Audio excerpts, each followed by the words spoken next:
Hey guys, if you're interested in what it's like to open up your own business, what it's like to invest in real estate, or where the market may be headed in the third quarter, stay tuned. We got Josh Thomas here. Hey, this is Liz, and you're listening to the SouthCack Syndicate Podcast. What's up? Episode 23. Thank you for tuning in. Jared Ketterman. Kyle Voss. What a day. It is a day. It has been. It feels good to be back in here. Sun is shining. It's 65 degrees when I came down the mountain. I know. It's nice. It'll be raining tomorrow, so don't get your hopes up. It was raining this morning. I was glad because I might have had consumed. I love cloudy days. Is that a theme? Every Thursday we come in. It's I don't know. Jared, how do you feel today? Rough.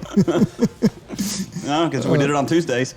Yeah. We might have the same conversation. Yeah, you're right. So this isn't a funny headline, but there's two interesting headlines ran across. Netflix hiring flight attendant for private jet with compensation of $385,000. So today, Netflix put in UPI, Netflix wants to hire a flight attendant for one of its private jets and says it can pay $385,000 according to a job listing on the streaming services website. Where do you apply it? I can do that job. Netflix, I guess. I mean, for $385,000. And travel too? I can spray some Lysol in the bathroom and hand you a wet napkin. I'm sure it's a little more than that, but. And then the other one I ran across was a Detroit teenager wins $613,000 jackpot with a lottery ticket gifted from a friend. That's great. Lucky 7 fast money jackpot with a ticket that was gifted to her by a friend. The ticket was purchased at a gas station on Van Dyke Road in Detroit. That's one of those. Aren't you going to split that with me? Don't forget who your friends are. I gave you the ticket, right?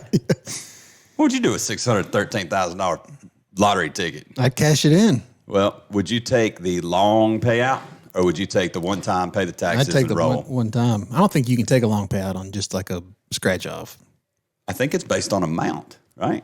I think it's only for like the big ones. That's one of those things, if you took a long-term payout, you could actually probably put on your balance sheet as reoccurring revenue. Oh, yeah, long-term capital gains. Yeah. So, all right, today we have Mr. Josh Thomas with us today. Thank you for being here, Josh. Yeah, thanks for having me. Josh is a local entrepreneur, real estate company owner.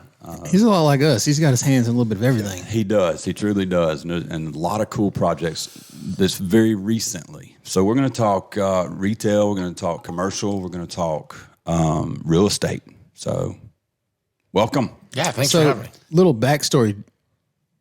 Josh is one of those, I guess like maybe Kutu's only other one that I've actually bought something with and sold something with.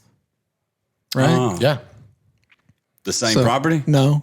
I actually sold twice and bought once. I sold that lot for you and your house. Oh, you did sell that lot for me. That's right. I forgot about that. And then you bought the building. Yeah. You sold the unsellable lot. Yeah, I did. Because Kutu had it. I think Tierra had it. Everybody had it. But Josh I gave sold it to him. Yeah. Now, I will tell you this. It took a minute too, though. But No, it was pretty quick. He had a great idea, though, because it was an interior lot, technically. And that's how it was always listed, interior lot, whatever. When he came along, he's like, this is not listed as an interior lot because I think you scare a lot of people away because they don't want to be in a lake subdivision. That's right. And technically, it wasn't your typical lake subdivision, where you have HOAs and all this other stuff. He said, this is listed as just a regular lot. Yeah, residential lot. Yeah. I mean, that thing sold fast. I got a house on it now. Yeah. I went out the other day. I mean, hindsight's 20/20, but if I'd have had some cash at the moment, I would have just bought it from you because that's a great location. Yeah, it is a great location. Yeah. I really like the location. I just didn't have any use for it anymore. Yeah. And I don't know if have you ever sold me anything? Yes. Listen, well, do we need to go down the line? I guess I've sold you. I guess I've sold you personally. Yeah. Because I've sold your mom's, the house that your mom bought. Yeah. That you actually bought that. Yeah, I bought that house. Yeah, so you did that. She lives there. I sold your dad's house. Oh, that's right. Yeah, we did that one. I'm trying to think. I sold the Brown Square for you. Yeah. The Arthur Brown Square. Yeah, Arthur Brown Square for you. Yeah, that was we won't get into that on the podcast, but that was a huge play for a while. Yeah. And then I can't remember if there's. And I feel like there has been. I've sold him something. yeah. Yeah. Yeah, I sold him a building on Main Street. Did you represent yourself? Oh, yeah, I did. Yeah, he re- There's more. We've had so many of these conversations. I couldn't remember exactly how this all went down. No, Yeah. So Josh's office on Main Street, Walhalla, is in a building that I sold to him last year. So super excited. Cool. And it's a did perfect great job. space for y'all did an excellent job with it. Yeah, well, he kind of got it set up for us, or I guess between you and the smoothie shop that kind of got there, and then we built a wall in between to create a break room / conference room. Yeah. So it's a really good space for us. It's a great space. I regret selling it. Yeah. And I knew I would when I did it. Yeah, you will. And you keep talking about selling everything you got. You want to buy something? I'll sell it. Not from you. I'll sell it all. Not from you. I know better. Why? It's worth more. It's going to cost more. But yeah. No doubt. So one of the last things that you've created, right? Can you talk about how Alexander's Works and Wonders, what came about, the idea and where it is, and what you've done with Thomas and why you kept the name, et cetera? Just give everybody This is also for those listening, this is also a business right here on Main Street, Walhalla. Yeah, so like pretty much my whole life is in Walhalla now. I didn't set out for that. Matter of fact, my cousin had a difficult pregnancy, semi-difficult pregnancy birth yesterday for her fifth child. And when I was at the hospital with them, they were like, you grew up in Walhalla. So, I mean, like, I guess that's how you know everybody. That's how you've invested here. But in all seriousness, I did grow up in Walhalla, but I moved away in 2007. I guess I moved away in 2002, but came back for a short stint in 2006, like early 2007, for about 6 months, and then I moved away again. And I didn't come back here until 2017 or 2019 is when I bought my house. So really, none of this investing really happened until about 3 or 4 years ago. Yeah. But yeah, so now I'm very invested here in Walhalla. So I have my house on Main Street, and we have a guest house that goes with that we rent out, and then we have the building that I bought from you. That's my real estate office. And then I did invest. I've got another commercial lot in town, and then some other property outside of town, but right out, still considered Walhalla. But the store that Jared's talking about, Alexander's, for 40 years was an office supply store, and that served local accounts. 40 years. A little over 40 years. He bought it in 1982. That's crazy. And it was actually an office supply store before he bought it. It was called Edmar's. Ed and Marcia Pennington, or I think Marcia Pennington was their name. So they just combined the name. Yeah, Edmar. And so with that, and they started that in 57, I think it was, he told me. So it had been an office supply. Matter of fact, that Edmar's, before they moved into what the building that's in now, and then when Thomas bought it, they were there where Blue Ridge Bank was on the corner. Okay. So anyway. Before Blue Ridge Bank was there. Before Blue Ridge Bank was there, that's where they were. So it's been an office supply store for a very, very long time. And that whole conversation came about a year ago this past Thanksgiving when my wife and I were talking. She's been teaching school for some time and just had several years in a row, the last few years, just being difficult years. I think post-COVID, I think every teacher could tell you, it's just a crazy mess. Yeah.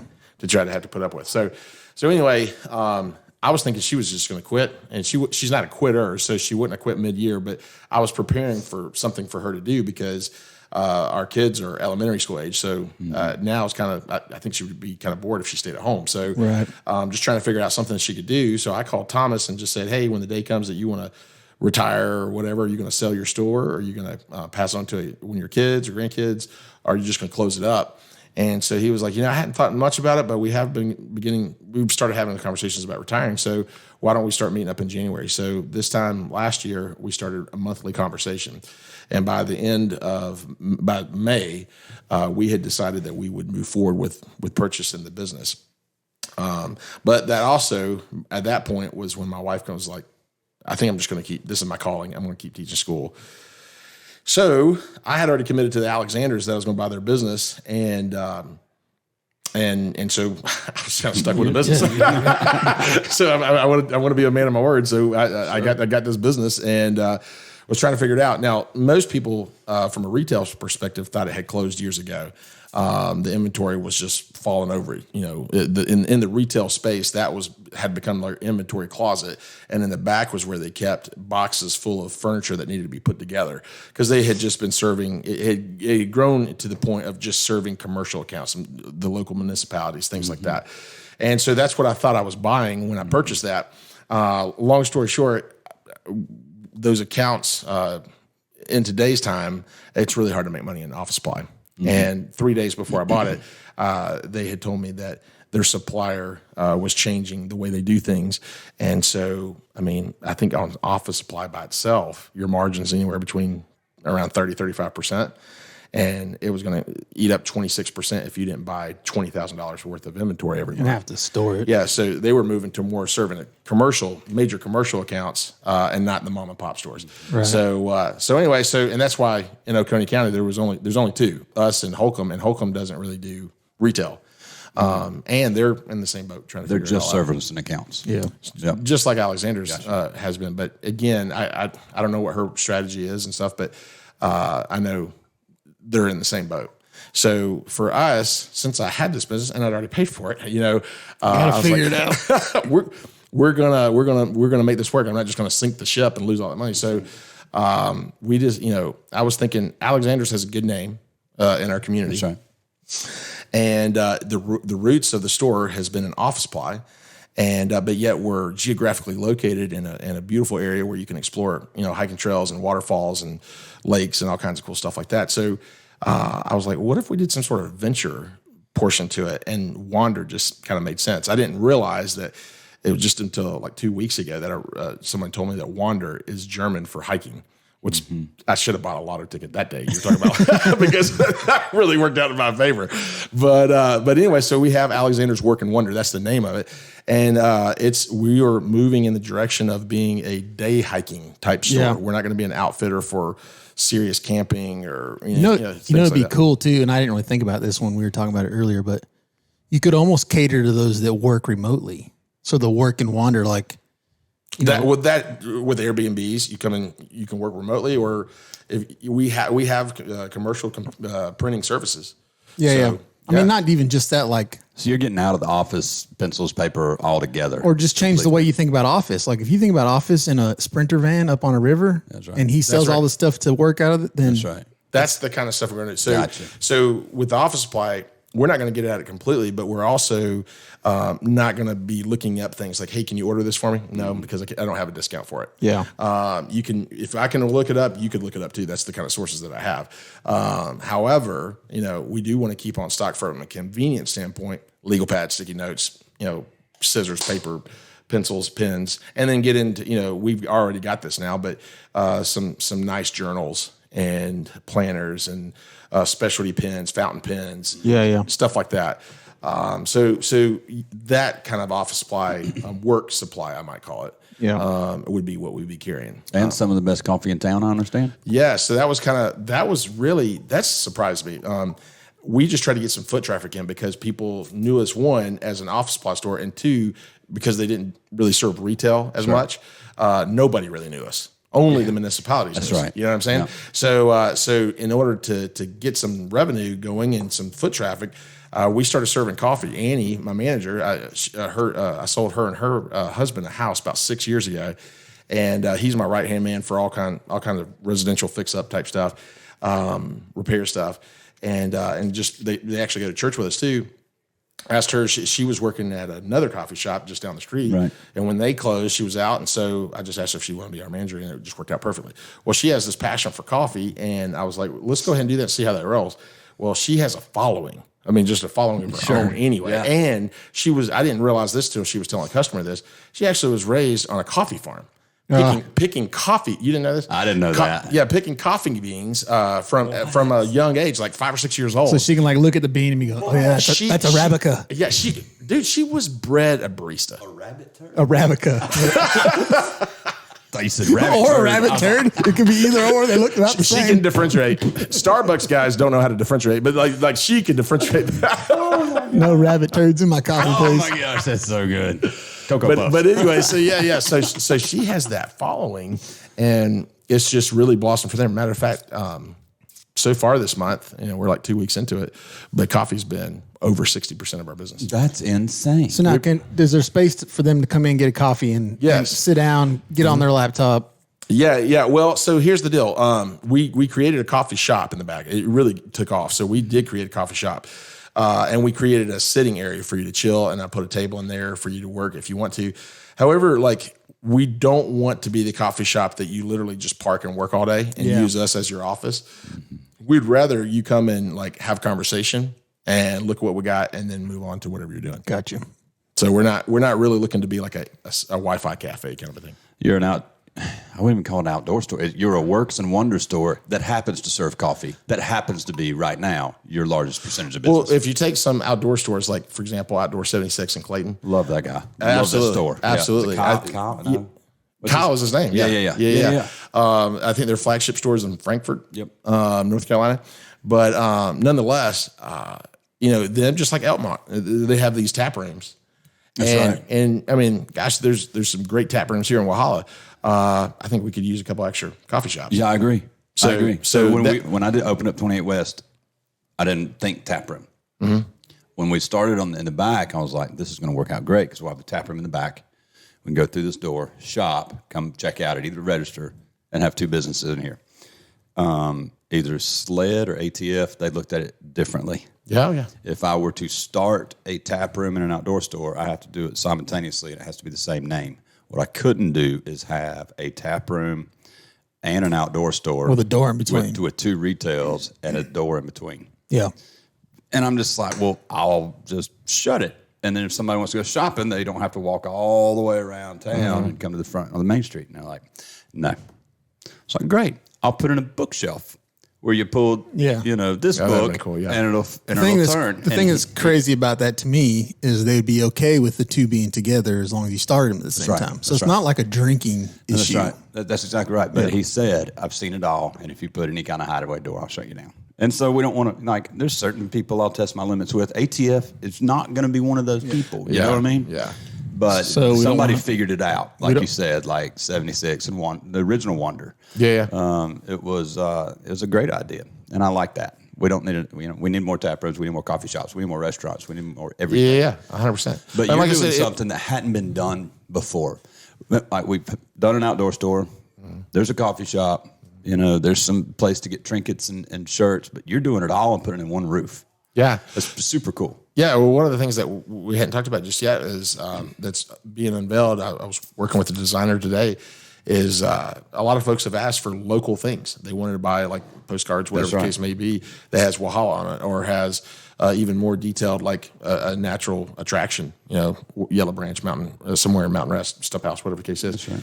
So we're giving that to them. We're creating that, and we're putting our brand with it, and then putting it on shirts, stickers, mugs, whatever the case is. I had a rule of thumb when I had the outdoor store. It was like, if a customer comes in, or if 5 different people come in and request the same thing, we're ordering that one thing. Yeah. It may not be in my wheelhouse, but if 5 people think that I have that, then we need to carry that. Well, and just to spread the wealth, so Kyle from Outdoor 76 and the guys from Wander both said the same thing. And it was free advice, and I want to just offer this as free advice too. And once I saw it, I couldn't unsee it. They said 1/3 of your business is going to be your brand tagged to a local attraction. 100%. And so as soon as they said that, though, I mean, I wasn't really thinking about it, but as soon as they said that, everywhere I turned, it seemed like half of their inventory was their brand with something attached to it. And then 1/3 of their business must be what they're talking about. And I go back to my place, it's like, I don't have one single thing that has my brand on it. Yeah. 28 West was the same way. We certainly sold more 28 West shirts and koozies and cups than we did anything else. So I've been in the 76 store one time, and I got one of their hats I wear all the time. Absolutely. I bought one just because he gave me that advice. Yeah. And we'll wander the same way. It was really kind of funny. They said it different ways, but it was 1/3 of your business. I spent a ton of money in there. And from the business side, their pants, their hiking pants, their Marmot stuff, they're a good shop. Yeah, it really is. From the business side, from the business side of it too, your personal branded things are going to have the biggest margin. Versus if you're buying some kind of hiking whatever that's made by somebody else. Yeah. They're capturing a lot of that profit, and they're just going to give you a little bit of it. Versus like if you brand your own. Well, on a shirt, you're looking at 50% anyway. Yeah. Or better. And stickers, that's way That's there. a huge markup. Yeah. So absolutely. That's kind of where we're at with those things. But that's the direction that we want to go for that. And honestly, we just want to be a good fit for the town. There was a little bit of drama recently about making Walhalla great again. And I was thinking about that this morning in the shower. And I was Fantastic. I was like, you know what? Walhalla is great. And that's why I came. Yeah. Well, all is great, but it's still, I think we're leaving a ton on the table still. 100%. Oh, There's so much. It's bodacious. There's so much great stuff around here. If we would evolve the town. Oh, is that another one of those Easter eggs? Oh my gosh. Word of the day. So, But you're 100% right. Like, I think it's a great place to do work. You got to have a stomach and not get frustrated with certain people. But at the same time, I'm just going to leave that there. I don't know if that explains who listens to this, but at the same time, like, it's a great place to do this. There's it's a desirable area in the country. yeah. But I mean, if you kind of market the town around that versus trying to be your own thing, That's right. like Walhalla's trying to. I don't necessarily think they're trying to do this, but it seems to me like Walhalla's trying to carve out their own little thing. Why? Just soak in what we already are. That's right. Yep. We're mountains. We got all these attractions around us. Like, just be that town. I never put in a business in Walhalla that didn't serve, that did not fill a void. Right. That was one of my, what do you call guardrails, not guardrails. You're just going down the list. Yeah. Like, what does it have to do? Has to employ people, has to make money, and it needs to fill a void that doesn't exist yet. That's right. That's right. And so if you do that, then you become yourself. You are the brand. This is what we're doing, and you fit with the geography. Like outdoor store. Well, we put the first tap craft beer in here in Walhalla. The Airbnbs on Main Street. Everything is geographically located that we've started that works from Kiwi to the Chattooga. Yeah. So I think what you're doing is great. I appreciate that. Yeah, I think the palette's there. You just gotta add to what's already on the canvas. Right. So, you want to take a quick break and we can talk real estate? Yeah, I love talking real estate. All right. Yeah, you bet. We'll be right back with Josh Thomas. Let's face it, shopping for insurance can be time consuming. When it comes to your auto and home insurance needs, make things simple and trust your Allstate experts. They will help you get the coverage that fits your needs while helping you bundle your auto and home.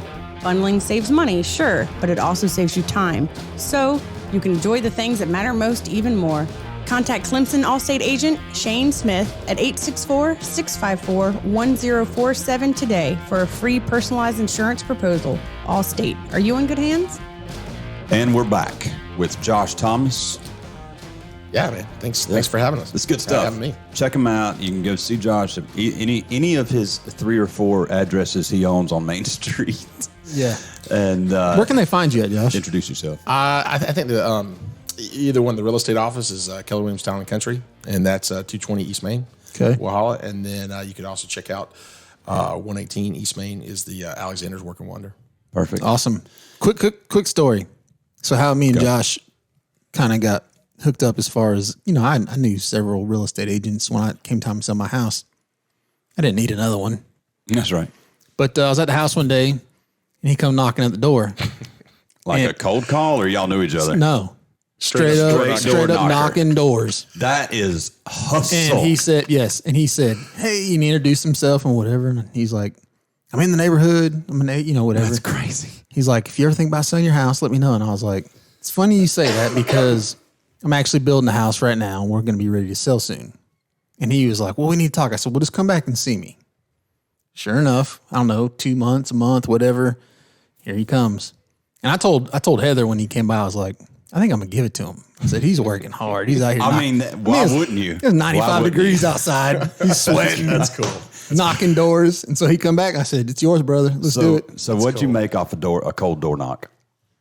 I mean, it just depends on the price of the house and stuff like that. Neighborhood, like where Kyle used to live, I mean, that's still a hot commodity area because it's a good price point, and they move out every 5 or so years. Yeah, And you bought a house not far from there and flipped it.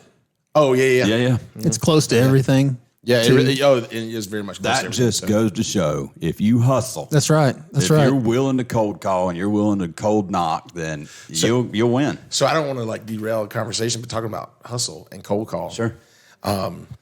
Every town's going to have a little bit of drama, and there was another business that was, I guess, upset because we were offering coffee. Oh, And so and I told you the backstory of coffee. Like, that wasn't our pursuit to be a coffee shop. It just so that Annie had that background, and we needed some new customers.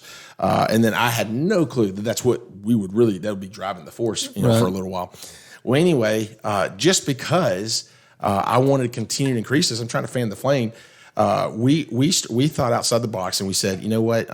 The local coffee shops, both of them, there's two of them that I'm thinking of right off the bat, unless you're talking about the gas station, it opens up about 8:00 or so, 8:30, something like that. And so why don't we on a Friday open up at 6 and do curbside service?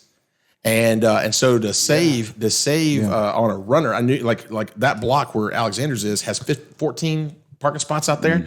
And so we were just going to be old school. Put your blinkers on. We'll come and check on you, since we didn't have an app yet. There you go. And we'll just bring a guest checkbook pad and take your order and bring it back in.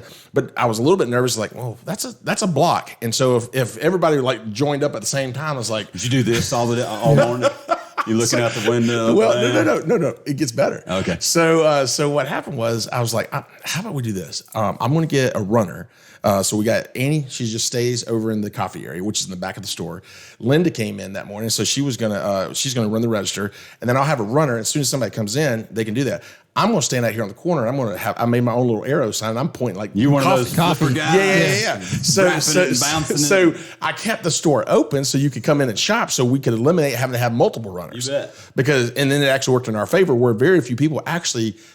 They'll put their blinker on, but then they're like, nah, I think I'm going to come in, and then they go shop. Yeah. And it actually did better for us anyway. So anyway, that happened, and it's been happening. Tomorrow morning, it's going to happen again. You're going to be out there at 6? I'm going to be out there. Yeah. I don't get up that early. I'm just going to drive to see this. I'm just going to drive by with my blinkers on and not stop, and then turn around, drive back by. Or order and then leave. Don't do that. I don't want to do that. There's another place I know about that. We'll charge you anyway. But anyway, so yeah, I've been doing that. And the thing is like I felt like, because someone had videoed me, actually, you can find it online on social media. And they were like, who is this guy? Whatever the case is. I should have told her. The weird guy. I'm the one that makes things happen. You talk to Danny, get something voted on. You want to talk to me, get something happening. But just kidding. But but nonetheless, I'm really totally kidding about all that. But the fun story about this whole thing was that 14 years ago, I was not in the same place. So 14 years ago, I was about to get married. Deidre and I will celebrate our 14th anniversary this coming April. Congratulations. I appreciate that. This time, though, 14 years ago, I was in a really dark place. I was really depressed. I was wrapping up my MBA to graduate that May. And then we were going to get married in April, graduate in May, and then move off to go to seminary in Louisville, Kentucky in June. Well, nonetheless, what actually happened was I was broke, I was depressed, and I needed some money in the short term. So I started working for Chick-fil-A off of Haywood Road next to the mall. Yeah. I didn't know that. Yeah. And the only job they had available was to wear the cow outfit and have a sign pointing people into the store. You're like, I'll take it. I'm serious. That was my job. So I was broke, and I was broke in. I can't tell you how many times I was like dancing out there, just goofing off. Man. People filming it, the news filming it, stuff like that. And yet there was many days that I was just like, I'd just break down. Crying inside. And crying inside that cow outfit. And so 14 years later, just talk about, God works things out. 14 years later, I'm not carrying a sign like that pointing to some other guy's business. I still look like a cow out there on the corner dancing, but I'm pointing to my business. That's right. I own this That's thing. a big deal. Yeah. That's a big deal. Listen, that means that segment right there basically explains a lot. Mm-hmm. A lot of people listening, whether you're broken, you feel like you're broken, or you just starting a business and you're like, what do I, It could be worse. You could wear a cow outfit. I'm not, Or just, I think a lot of times new business owners, they're like, oh, I'm a business owner. I'm not going to do this stuff, whatever. Like, no, you got to get the job done. No matter what it means. You don't know. Like until you jump off that cliff, and they say entrepreneurship is jumping off a cliff, building an airplane on your way down. Mm-hmm. Owning a business is the same way. You think you've got it all figured out until your first shipment of inventory comes in, and I didn't think about how we're going to set up. Oh, where am I going to put? And then I didn't think about how we were going to sell this. That's exactly right. Or reorder that. Yeah. There's a bunch of or stuff. how much money it took to actually fill a space of inventory. Like nobody thinks like. Oh, you want to hear another quick story? So at Christmas in Alexander's, half of the shelving in there was boxes of other inventory that we had that were empty that we saved and wrapped like Christmas presents to make the store look full. You know who else did that? Who was first, Lowe's or Home Depot? It was Home Depot. Home Depot did not have enough inventory to open their store, so they took all the big commercial boxes and just folded them up and put them up on the shelves. Yeah. It looked like it was inventory. Yep. And I watched an interview with the CEO or somebody, and he was like, "This is the only way we can get by." And people thought we were a full store. Yeah, we were only like a quarter supplied. Yeah, you don't want it to look empty. It's the same way about any kind of venue, music venue, anywhere. Like you don't want a huge space. You want everybody to feel like it's cramped. That's why they'll drop big theater curtains in one quarter of the Bilo Center if they're having a smaller act, because it still feels like it filled out the complex. That's awesome. Well, real quick, I want to.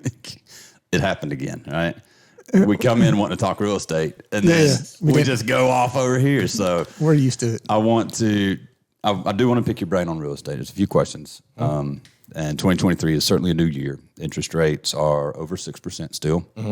And from what I'm understanding, we're going to sit here for a minute. But what that does from 2.5% last year, it turned your $300,000 mortgage with a $1,400 payment to a $2,000 payment or more. Push people out of the market. And so I don't care who you are. If you're spending that kind of money, you're a payment buyer, right? Yeah. Like you're looking at how much the payment is. I would drive a Bugatti if I could get a $900 a month payment. But you can't, right? I can't imagine you in a Bugatti. It'd be fun. Have KC lights on it. For a day. Yeah. But it's like, so are you seeing that interest rate is slowing buyers down? I know you guys are successful and you've still got a lot of closings. You're going to do this first quarter, but are you seeing a dip, or are people shopping for homes different? Yeah. I mean, so the thing is that, the rising interest rates to combat inflation is working. Yeah, it's slowing everything down. Yeah. So it's slowing things down to a normal market, and that's what I think most people kind of forget is that actually right now, if it's normal for like back in 17, 18, 19, and stuff like that. Like we forgot how normal was, because I was looking at some stats too on a little bit bigger scale for the entire county, and then also for the entire Western Upstate MLS, for Anderson, Pickens, and Greenville County, Anderson, Pickens, and Oconee County. And I mean, we were in 2019 at the high mark. We were at 80 days on market on average, and then it got down to between 21 and 22 when it got down to 10 days average on market. So that means there's somewhere less than that and somewhere a little bit more than that. So that wasn't normal. No, and our interest rates were also at 2.5%, 3%. Right. I mean, my house took so long to renovate that I was really upset when I got to refinance it, and I got 3%, considering that other people got 2.5. Oh, you were pissed about 3%? Yeah. Now I'm happy about it. Like I'm you know what I'm saying. So same thing with the farmhouse over here. I got that at 5%, and I was like, dude, I really need to refinance. And now that was for a commercial loan. Residential is now at 6.5, 7. So two things, and I've talked about this in previous podcasts before, like a year ago. So this could work out in your favor, because I think what's going to happen is the true agents, the ones that are knocking doors, that are doing the work, that, I talked about it in a previous podcast where if you were a year ago, if you were an agent and you weren't doing good, something was wrong. Mm-hmm. You're really not going to do good now. Yeah. So I think it's going to push a lot of those agents out, right? That's exactly right. That can't live on just kind of, whatever, picking up Nana's house here and there, whatever, which is going to leave, once we get out of this, it's going to leave a lot more inventory for the remaining agents that actually that's when you can pick up market share. Right. Yeah. So let's talk about that for a second. I mean, we have a lot of real estate friends. A lot of our circle is in real estate. Is that a problem? Are we oversaturated with people that think, oh, I can make 6% of that purchase price? I want to be a real estate agent. They go to school, they get their license, they hang it in somebody's shop, and they go, don't really work it. Like, are we oversaturated in agents? We are, but this market's helpful. These kind of things are helpful. Now, again, we're not in a bad market. Yeah. We're getting back to a normal market. Mm-hmm. Well, we're in a good place where when the rest of the country's way overheated, we kind of get there, but not nearly to the extremes that like this area has always outperformed the rest of the country. Yeah. We know why. This is why we invest here. It's why we live here. It's why we open businesses here. Yeah. Right. And it's we are geographically in an amazing spot. Right. Like literally. It's the I've been all over the country. The best place to be. So where my real estate office is like literally a door over, 2 doors over from the visitor center. That's right. So, obviously I'm wanting to court that relationship. Of course. And they told me that 65% of the people that come in there that are checking out Oconee County are looking to relocate. Yeah. When I put the feather signs that said coffee in front of Alexander's, I had been preaching for a long time that we have a lot of tourism that's going up the mountain, the bike park, stump house, trails, all that kind of stuff like that. I didn't know who they were. I just knew they were coming. Now they come in and tell me where they're from. Right around the Christmas time and right after, and it's been the same way nearly almost every day, especially on the weekends. Connecticut, Florida, California, New York, all over the place. Other countries, we had 17 people come in from. I thought all of Honduras were showing up in my shop one day. But they had just gone up and checked out Yellow Branch and did the hike and came back. And literally, I held the door because it was funny. Somebody looked like they were tripping over themselves and falling in. So I was like, man, if you're that big of a hurry to come in, let me open the door for you. But then 17 of them showed up. And so, but it's just from other countries. Like they genuinely, people are here touring. Yeah. And as of yet, like you talked about earlier, I don't know if Wow as a whole has done a great job capturing that. Yeah. So let me give you a different number, right? So we're in the Airbnb space. Well, tourists you book Airbnbs. It's not often locals book an Airbnb in the same county that they reside. So here's a real number. Oconee County generated over $35 million in revenue in short-term rentals last year. Just short-term rentals. That is a number. It's probably our largest economic revenue stream from PRT or tourism. Like no, that's a ton. I don't know how many visitors that does. We've serviced since we opened the lofts 1,440 different guests. Yeah. Like 1,440 different guests. Japan, Germany, United States. You got a mailing list? East Coast, West Coast. So I'm a data guy. I love analytics. I love data. Right. We put a card out, and say, why'd you come? It's very simple. It takes 30 seconds. Sometimes I fill it out. Sometimes I don't. But when I opened up 28 West, I put it in the point of sale. So I wanted to capture a zip code. Like I wanted to be able to track where everybody was coming from and then where I should advertise more. And so Atlanta, New York, Florida, it would be what you would think, but Honduras, Japan, Germany, it's everywhere. And same thing over here at the Performing Arts Center. Yeah, I mean, I forgot how many thousands of emails Mark said he has, and how 80% of those are not local. Right, traveling in, and they're staying in his Airbnbs. I mean, they really are. When we opened up the lofts and we heard we were getting Mark Thompson, it solidified everything that I needed to happen because I knew what a value add he would be. Right, and that's why we bought another house in town. Well, I bought that for 2 reasons, but right now it's a short-term rental. So let's talk about other opportunities that a potential downturn can open up, because this is how I think more as a buyer. So, everything slows down. Nobody's buying because interest rates are up. They don't want that payment, blah, blah, blah. I think of that as like, no, I can get properties cheap as long as I can carry a high interest rate until they come down and I can refinance, right? You're getting a better deal on the property because most can't afford it, potentially, or don't want to afford it. And then they're scared to afford it. Yes. Then you just have to eat that high interest rate. Hopefully we don't end up like we did in the 70s where it's 20% or whatever 17, it was. 18, yeah.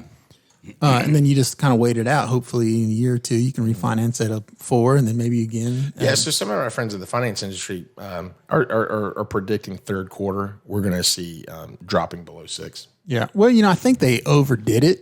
And so they're going to have to. They overdid it going down? Yes. Yeah. I think they overdid it going down. Spoiled us. And they're going to have to compensate by pumping the economy back up a little bit. But they would rather have it be, they'd rather print the money than to deal with inflation. So because we're at a high interest rate, and we talked a lot about this last night, because we're at a high interest rate and the payments of a $300,000 home went up, so did residential rent. Because if you own investment properties and you know that they can't bank it, well, you're going to get more renters right under the mortgage payment. Yeah, you have more renters. Yeah, and so it's still cheaper than they could buy the house for.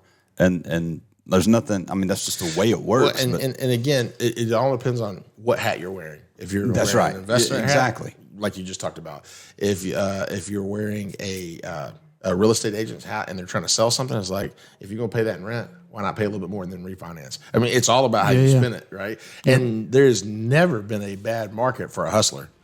True that. True that. Hey, we need to snippet That's that. going to be a snippet for that. There's never been a bad market for a hustler. That's right. Hey, we'll do the knocking door section and then just cut to that. Cool. I love that. Josh, thanks for your time today. I know you got another meeting got to get to. Thanks for popping in the studio with us, and we will look forward to talking to you on some other subjects before the end of the year. Yeah, look forward to it. Thanks so much, Kyle. Appreciate it. All right, guys, we'll see you next time.